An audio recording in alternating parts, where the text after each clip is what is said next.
Now this is a very important question. Superficial inguinal lymph node drains into, but it is not that simple as it looks like. Was it the question? Yes. Now let us talk about what are the afferents which are received by the superficial inguinal lymph node. Integument of the penis, scrotum, perineum, buttock, abdominal wall below the level of umbilicus, vulva and anus, and the lower extremity, foot, leg and thigh. So the lower leg is draining definitely into superficial inguinal lymph node. Now the question comes, is it the glans penis or the prepuce or the entire part of the penis?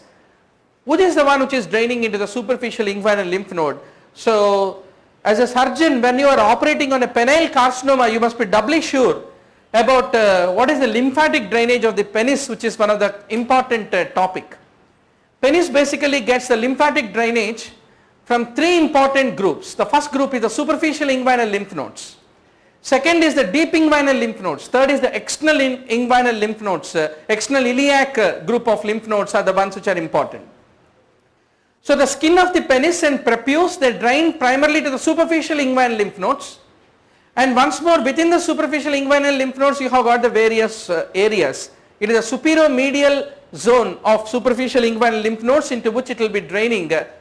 And coming to the lymphatics of the glands, that also will drain into the superficial inguinal lymph nodes or sometimes directly into the deep inguinal lymph nodes. That's the reason, doctor, even the glands, clitoris along with the lower leg, they all drain into the superficial inguinal lymph node is what need to be basically remembered. Quickly tell me, doctor, what are the four quadrants of the superficial inguinal lymph nodes? Superolateral, superomedial, infralateral and infomedial. So the lymphatic drainage from the penis will rarely go to the infralateral, and commonly it is to the superolateral. Superomedial is the area where it will be draining into, is what need to be remembered. Sorting and packaging is basically done by the Golgi apparatus. What is somatic gene therapy and genetic, what is the other type? Somatic gene therapy and gene, you can also bring the change in the, other than somatic, what are the other cells? Gametes also. There also the gene modification can be done, but that is being removed because of ethical reasons. Somatic gene therapy is still continued. What do you mean by somatic gene therapy? Here a new therapeutic gene which is called the transgene is packed in a vector like the adenovirus, and then it is being pushed and incorporated into the somatic cell of the patient. Then this kind of somatic cell gene therapy if you do, let us say hemophilia got treated in a given person because you have used that. Can his child can be prevented from having hemophilia? Somatic gene therapy is not heritable. That gene which you incorporate is not heritable. So it is the ADA deficiency which is the condition which is first time treated by using the somatic gene therapy. Now differences between T cell and B cell, many times we reviewed this.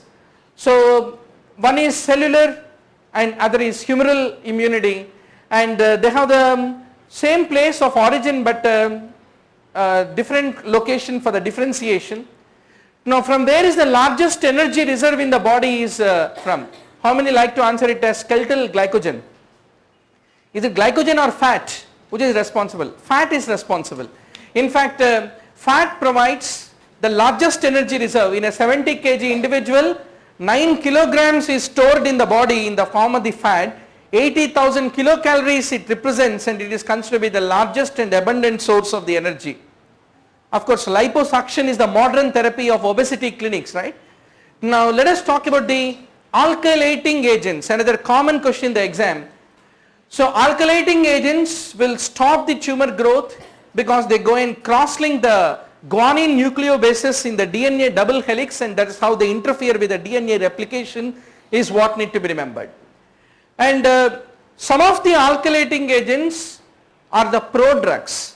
They need to be converted and activated after entering the body, after the metabolism. Cyclophosphamide is one such example. So quickly tell me classification of the alkylating agents that we use: busulfan, thiotepa, cyclophosphamide, melphalan, chlorambucil, carmustine and dacarbazine, streptozocin. They are all the classical examples. Heliox, another common Previous question. Typically it is oxygen plus helium and 21% oxygen and 79% of helium, and that will make it lighter, and even the patient has a chronic obstructive pulmonary disease, it can smoothly pass unlike the air being inhaled. So that will decrease the work on the lungs. So in a COPD patient, Heliox is the one which is optimally used, is what need to be remembered. Crescentic glomerulonephritis, another second question in the same topic. Glomerulonephritis, we have to revise it thoroughly, doctor. So rapidly progressive glomerulonephritis is the presentation which is typically clinical presentation of its histological counterpart called as the crescentic glomerulonephritis.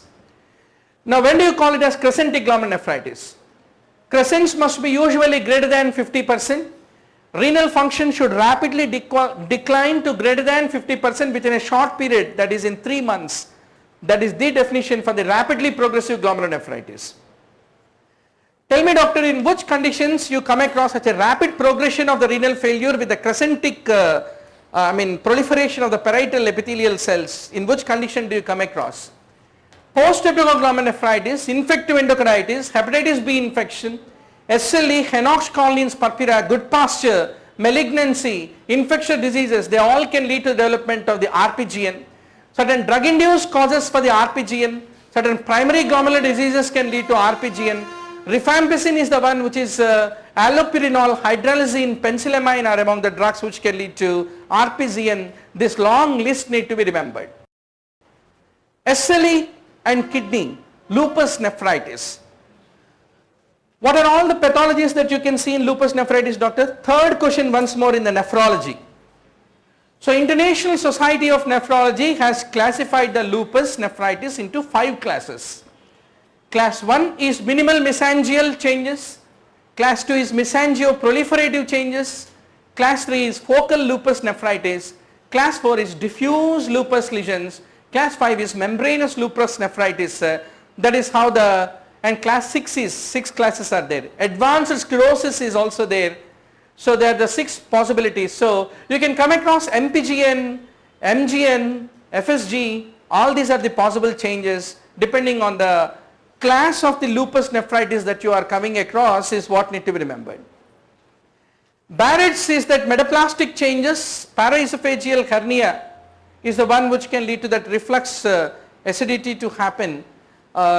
That's the reason hiatus hernia is a risk factor. If there is a malignant tracheoesophageal fistula, what is the problem? Esophageal contents will pass through trachea and aspiration is a very important problem. So for all those acquired tracheoesophageal fistulas, what is the option available? Surgery, placing a stent which is opening up as a palliation, there are all the possibilities. So quickly tell me, doctor, what are the 2 most common causes for the acquired tracheoesophageal fistula? One is malignancy, other is the tuberculosis, is what need to be basically remembered.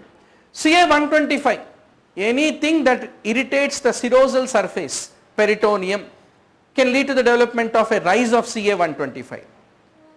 So any ascites, peritonitis, endometriosis, endometrial pathology like carcinoma or tuberculosis or pregnancy also can cause non-specifically CA125 to become elevated. So it is one of the marker of ovarian cancer, though even other pathologies of lung, breast, GIT, endometrium, fallopian tubes can cause it to become elevated is what need to be remembered. Mother is diabetic, what do you expect as a pediatrician when the baby is born?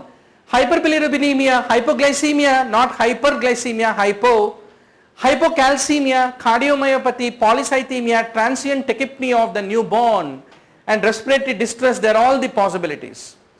Puberty, menorrhagia is commonly because of the dysfunctional uterine bleeding, one of the common reasons for the development of it. What is superstitious child? What was your answer? Was it an old question? I could not get a reference, so just let me, sometimes students will make the teacher become more knowledgeable. So in fact, in lot of areas they are more knowledgeable than me many times. So what is that? Suppositors, that's what. I could not find a reference of what is a superstition, faith, etc., etc. Okay, suppositors child, okay. Then let us talk about miliaria. What is miliaria, doctor? Eccrine sweat glands are the ones which are typically abnormal, and there is a blockage of the sweat ducts, and that typically leads to it. That's the reason eccrine and sweat gland, they are the ones which are associated with it. And 3 types of miliaria are there. Then where do you find mucosal lesions? All of you know Wickham's striae are those mucosal lesions in lichen planus. And also the psoriasis, even in the case of psoriasis also you can come across, but not in scabies. Scabies is more often that typical interdigital webs, etc., etc. Now in psoriasis, what are the extra cutaneous manifestations of psoriasis, doctor? It can involve the nails, mucosal membranes it can involve, especially in the pustular variety of psoriasis, and psoriatic arthropathy can be there. So they are all the important possibilities. Now let us go to the next question. During lactation, what are the lactating mother, what are the options available for contraception? Barrier methods, IUD, progesterone only pills, and medroxyprogesterone injection. And if you want to give progesterone only pills, definitely they don't interfere with lactation, but at least you should wait for 6 weeks after the postpartum period, then you can give the the progestin only pills, which will not be interfering with the milk production, is what has to be remembered. Tamoxifen, anyway all of you know that it is used in treatment of breast cancer, even for prophylaxis, definitely. So tamoxifen is that orally active selective estrogen receptor modulator, otherwise called SERM. So those who have ER positivity, tamoxifen can be used not only for treatment but even for the prevention for the high risk cases. One of the major study called the STAR study, it is called as. They have found that raloxifene is also equally effective in decreasing the incidence of breast cancer. But how does raloxifene will score over that of the tamoxifen? Basically, what is the effect of tamoxifen? It is anti-estrogen. So by itself it has not an estrogenic appearance. So it can lead to endometrial hyperplasia, leading to endometrial cancer, which can be a risk factor. That risk factor is not there with the raloxifene, which is considered to be one of the major observation, hence it is considered to be superior. And tamoxifen is also used to treat the infertility in the women, just like clomiphene anti-estrogen can lead to that in those who are having the anovulatory condition. And now the question comes, if you use tamoxifen as a anti-malignant drug, is it typically a cytocidal drug or a static drug? It does not go and break a cell. It is only a cytostatic rather than cytocidal drug, is what has to be remembered. Now this is a good question. Modified Jones criteria, originally 1956 he proposed, 1992 one time it is modified. So what are the major criteria, doctor? Jones itself, J for joint disease, O for O-shaped heart, so carditis, N for nodule subcutaneous, E for erythema marginatum, S for the Sydenham's criteria, chorea, is the Jones criteria major. Fever, arthralgia, laboratory abnormalities, ECG, and evidence of group A streptococcal infection, etc. Now what is our patient having? Fever, it is an example of minor. Then there is a joint pain, means arthralgia, so it is another minor. And there is a joint swelling which is migratory, which is a major. So one major, two minor are the ones which are there in this child, is what need to be remembered. What is Benz-Jones protein, doctor? Monoclonal gammopathies, it is typically seen in multiple myeloma. What is a very important feature? If you heat it, it becomes precipitated at 50 to 60 degrees. Once more, if you increase the temperature to 100 degrees, it will redissolve. That is a peculiar feature of the Benz-Jones proteinuria.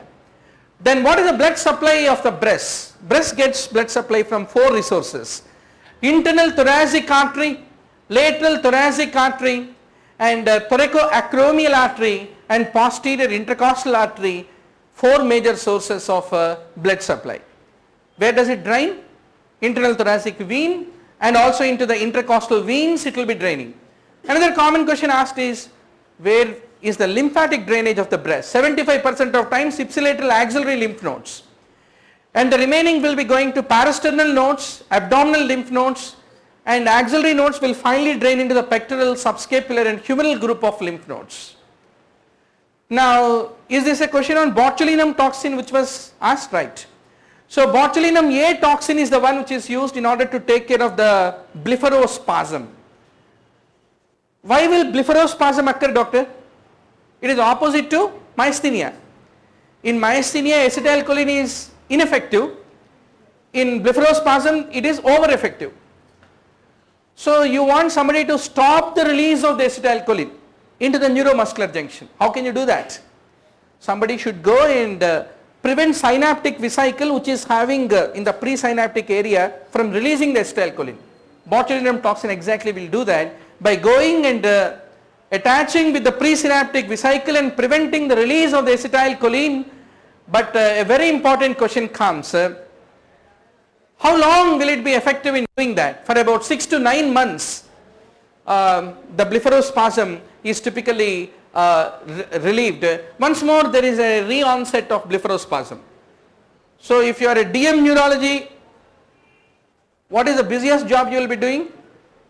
A patient who is having dystonias and blepharospasm, you will be injecting the botulinum toxin, one of the busiest job. So, that is the reason you must be sure that 6 to 9 months every time patient has to come for a re-injection. Now, let us go to the next question.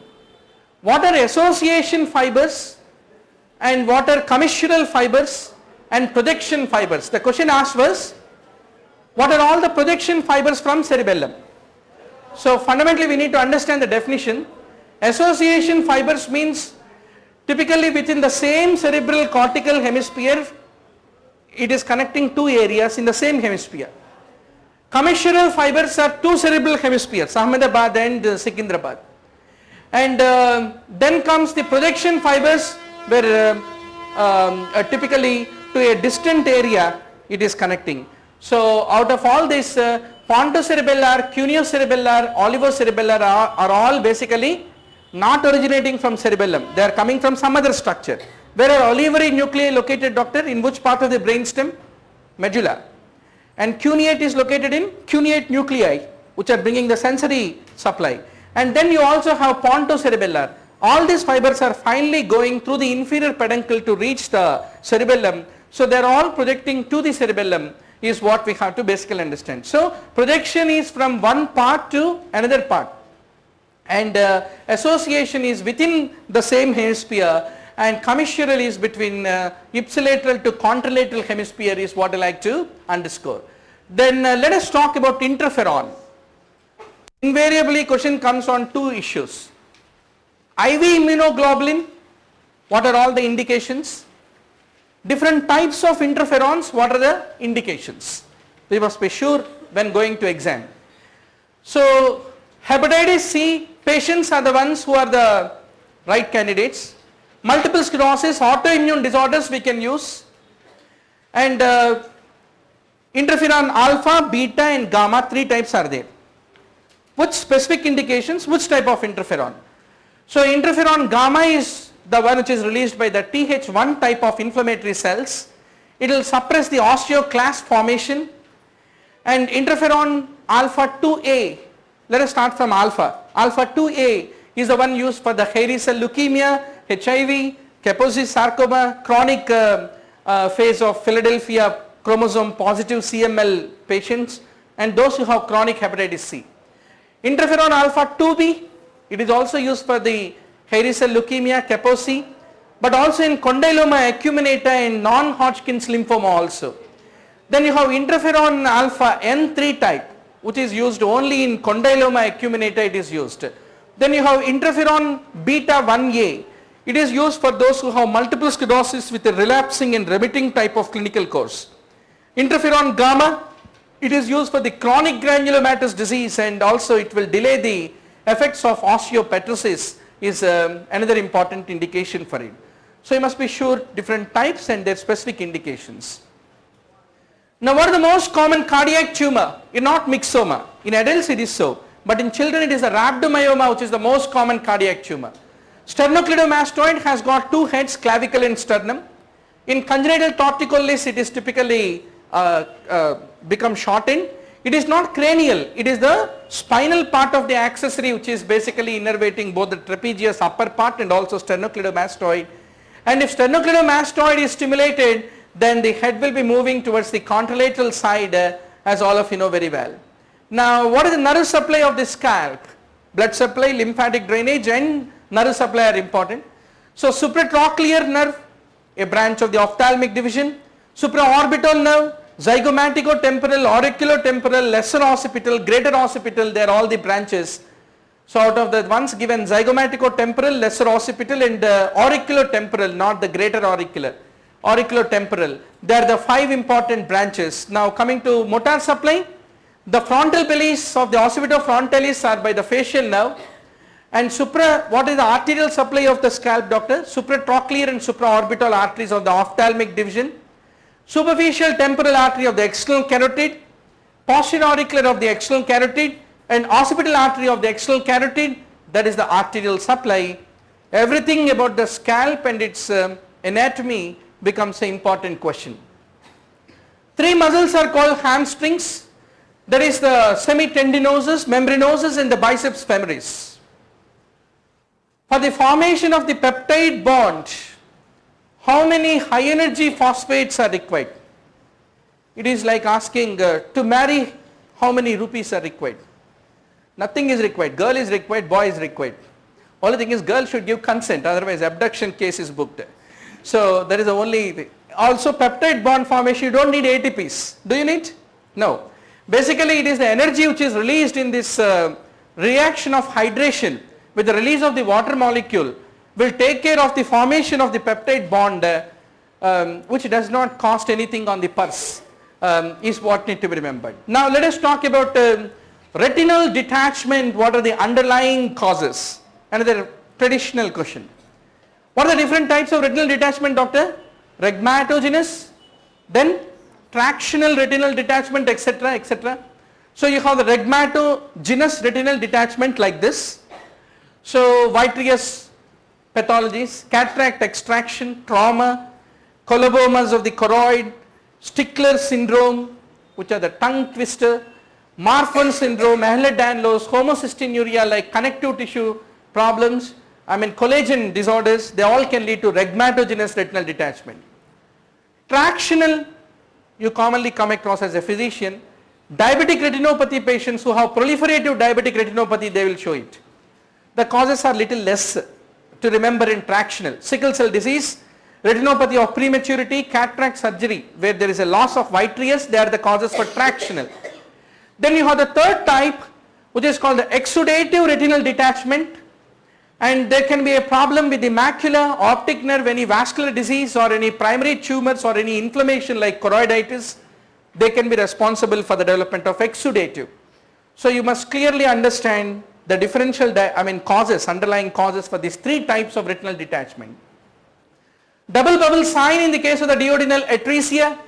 Let us talk about optic disc. How many million fibers of nerves are working whenever we are seeing one image, doctor? 1 million fibers will be passing through the optic disc. Typically optic disc is nasal to fovea, otherwise fovea is temporal to the optic disc. That is what we generally read in the books. So it is temporal, so this is nasal. Now let us talk about the size of the optic disc. So you can appreciate the scleral ring, neuroretinal rim and the cup disc ratio which is being calculated, the edge of the cup and where is the disc. These are all important. So the macula measures around 4.5 millimeters in diameter and lies around 3 millimeters temporal to the optic disc. And if you look at the optic disc, horizontally the diameter is 1.76 millimeters, vertically it is around 1.92 millimeters is what has to be remembered. Once more, ophthalmology Taylor is too many questions on measurements. So if you don't read, you can't answer all this. So if I don't prepare also, I can't discuss all this. That is the biggest problem. My students' labor is over with writing exam. The teacher's labor begins after the exam. So probably I'm in puerperal sepsis now. So with a lot of, in fact, people topping the entrance, it is like listening a child's cry. So 9th rank, 19th rank, especially this time I am very happy. Dr. Raghuram, here probably Lord Ram had only one arrow to win Sita, but Raghuram had a narrow miss of Dr. Raghuram was missing aims. PGI he missed. State he got 2nd rank, but he was denied to take his choice. Once more he fought and finally won it. That's what I like to tell you once more, doctor, that it's not in falling. Everybody falls, but in rising. Easy to preach but difficult to practice. So at least he is an example. Some of you were the classmates also to him and juniors. So that should be an exemplary state. And in fact now if he thinks back all those days, then he feels really happy now that how many times I lost. So the whole world will be disbelieving us, doctor, when we are still to become a topper. That time who should believe? Only we should believe in ourselves, not that anybody will believe us. If the trust in us is strong, then automatically we can build trust in others. So once more I like to tell you that if I look at those students, some of them who got 250 rank in PGI or 350 rank in PGI, within another 15-20 days, next entrance in state they get in the top 10. So that is the reason the past rank is never a bad prognostic feature, let me tell you. That if we give up the habit of reading, once more we can go below the chart, because it is more to do with memory, very less to do with truly the spirit of knowledge. So that's the reason today is really a great day to share with all of you. So let's go to the next question. But before that, the greatest horizontal diameter of the cornea is less than 11. And if it is less than 11, then it is called microcornea, and it is called megalocornea when it is more than 13 millimeters, is what has to be remembered. Now what are the paired and unpaired structures in which are bachelors, singles and doubles? So frontal bone and occipital bone we have luckily only one, and we have parietal 2, paired temporal, paired ethmoid, paired sphenoid, but not paired occipital. It is as a single bone.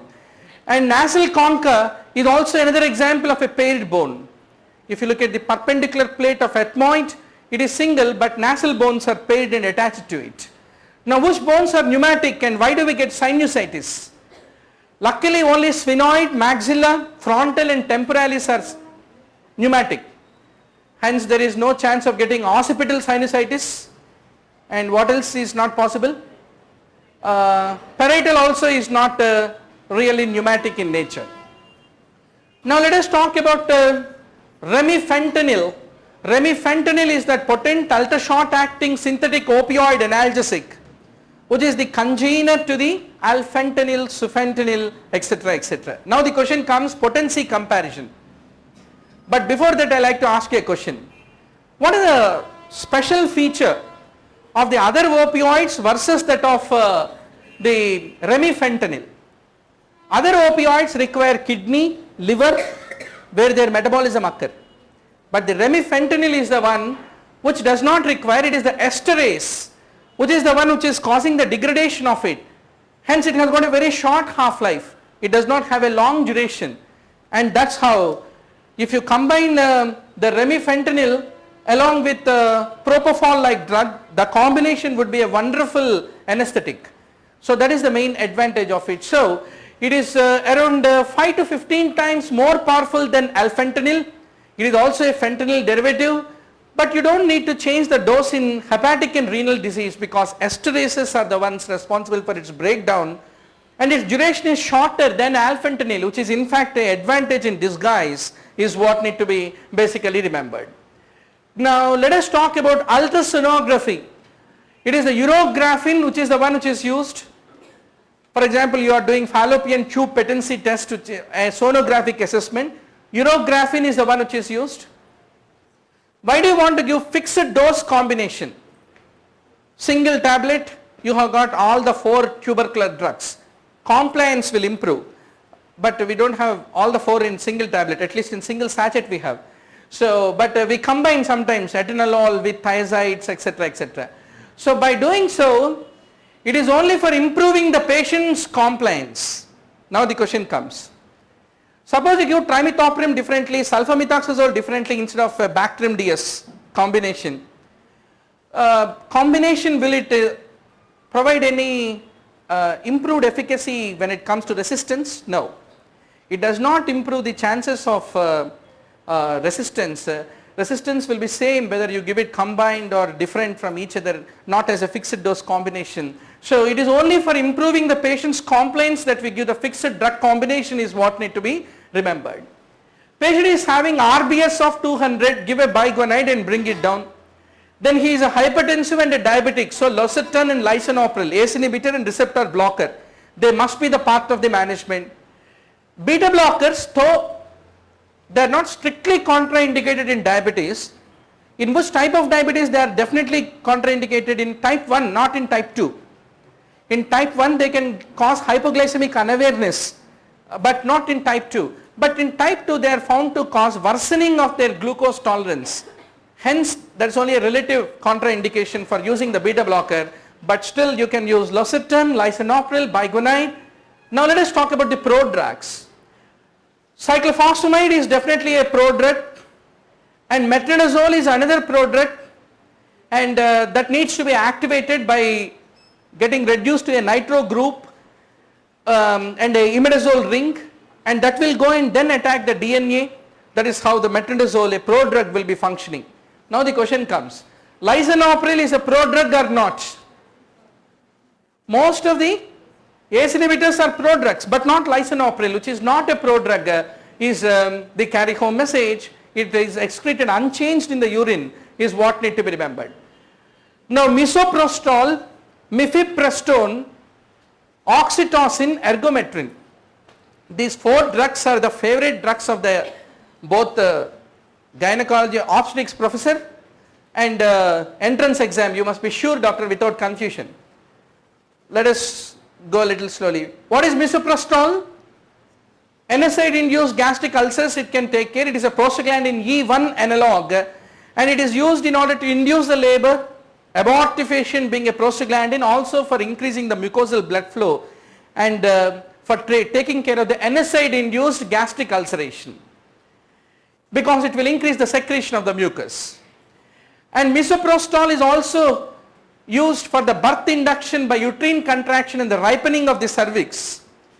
And compared to that of the oxytocin, it is less expensive, but there are some precautions to use that. Suppose if at all you use oxytocin and that has caused tumultuous uterine contractions, common situation in our obstetrics posting, labor room posting. Can you reverse that? Simply stop the drip and that will vanish. That privilege is not there with the misoprostol, which will, if at all causes tumultuous contraction, lead to rupture. So that is the reason it is not that frequently used, though more effective in inducing contractions, it is not that frequently used as oxytocin. And misoprostol is used for the medical abortions, generally in combination with the mifepristone. The misoprostol is used is what need to be remembered. And sometimes it is also used for treating the postpartum hemorrhage, but for postpartum hemorrhage the better choice would be using the oxytocin, which is much more effective because it also will, oxytocin will also affect the lower uterine segment also. That is the reason it is much more effective. Now let us talk about PPH once more, postpartum hemorrhage, very frequent question. Now what are the various methods by which you can take care of it? Type B Lynch suture is used, prostaglandin E1 can be used, and also oxytocin also is commonly used. Oxytocin will cause the rhythmic uterine contractions, ergonovine can be used, methyl ergonovine called methergine can be used, and carbopost, which is the prostaglandin F2 alpha can be used, and misoprostol, which is the synthetic prostaglandin E1 can be used, is what need to be remembered. Now the question comes, what is this Lynch B suture? Let us talk about it. Typically we have certain compression sutures which can be applied. Whenever the postpartum hemorrhage is because of the uterine atony, we can apply these compression sutures.